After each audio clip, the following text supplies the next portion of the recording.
Research and social care research is central to making sure that we can understand what people who draw on social care need, that we know what works and can evaluate why things might not be working.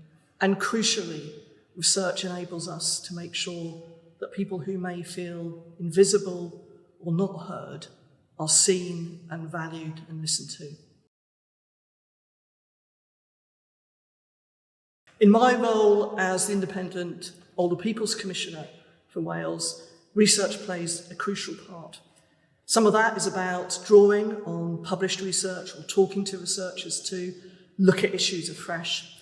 I also commission research on some of my priority areas, for example, abuse of older people, ageing well, and age discrimination.